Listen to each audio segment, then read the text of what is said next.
तो आज हम लोग राष्ट्रीय आय योग्यता आधारित छात्रवृत्ति परीक्षा के गणितीय संक्रियाओं के बारे में समझेंगे। ठीक, तो इसमें के जो सवाल आते हैं वो 6-7 सवाल प्रत्येक वर्ष आते हैं।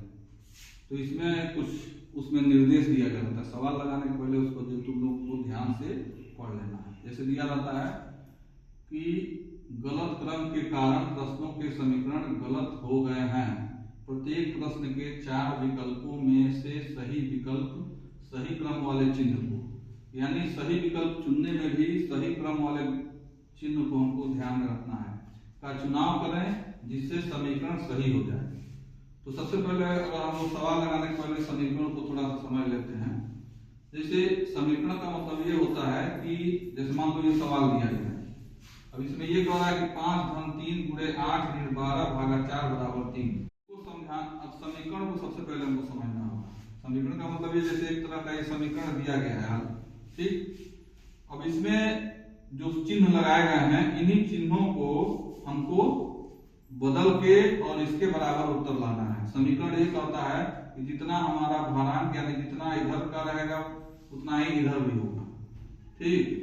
यानी इधर 3 आ रहा है उत्तर, तो इधर भी 3 होना चाहिए। तो इधर 3 आया है तो इधर भी 3 होना चाहिए।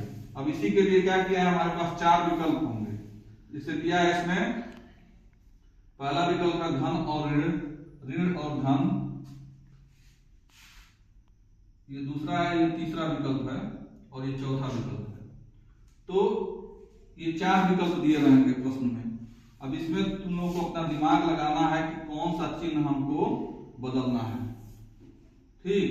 उसके लिए तुमको क्या करना है कि ज्यादा से ज्यादा तुम लोगों को प्रैक्टिस करना है। अगर हम लोग इस सवाल को लें तो जैसे इसमें हमको ये लग रहा है कि अगर हम लोग भाग को यहाँ पे ऋण अगर हम कर देते हैं और यहाँ पे भाग कर देते हैं तो संभवतः हमारा उत्तर आना चाहिए। एक बार हम लोग करके देखते हैं। ये बहुत जल्दी जल्दी तुम लोगों को दिमाग में सोचना है, क्योंकि 1 ही मिनट मिलेगा एक प्रश्न को हल करने के लिए। तो यहाँ पे हम लोग जरा देख लेते हैं। तो 5-3 और यहाँ पे क्या है, अब ये बदलना है आपस में, गुणे 8/12, यानी भागा अब यहाँ आ गया और ऋण तुम्हारा यहाँ चला गया और ये कितना उत्तर आना चाहिए 3। अब यहाँ पे देखो, अब 5-3 गुणे 8/12, भाग ऐसे दिया जाएगा ना, ऋण 4 = 3, ठीक। अब यहाँ पे देखो, अब ये क्या करना है, अगर हम 4 से इसको काटें तो 4 दूनी 8 और 4 तिहाई 12, ठीक, आ गया ना। अब यहाँ पे क्या होगा कि अब इसको हम लोग थोड़ा ऊपर लिख देते हैं यहाँ पे।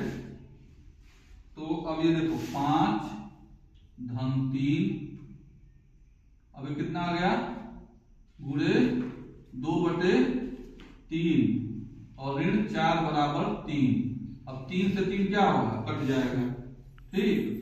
तो कितना हो जाएगा, 5-2 ऋण 4 = 3। अब यहाँ पे देखो 7 ऋण 4 = 3, यानी 3 = 3 आ गया कि नहीं आ गया, यानी हमारा समीकरण सही हो गया। यानी हमारा ये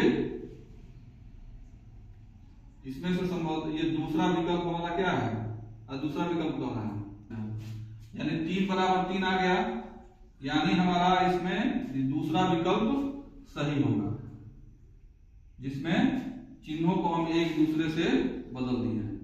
तो इसलिए इसको विस्तार से समझाया है कि इस तरह के सवाल लगाने के लिए गणितीय संक्रियाओं को, यानी जो बोडोमास का नियम है, यानी जो नहीं कहते हैं का को पहले काट दिए था, पीछे 2 भाग गुणा करो मोड़ दो, ऋण को 2 घटाए, इस तरह का। तो उसी फार्मूले को हमको यहाँ पे अप्लाई करना है। यानी सबसे पहले हम क्या करते हैं, सबसे पहले हम भाग देते हैं, गुणा करते हैं, फिर जोड़ते हैं, तब घटाते हैं। इसी फार्मूले को हमको प्रयोग में लाना है। इसी से हमारा समीकरण क्या होगा, सही होगा।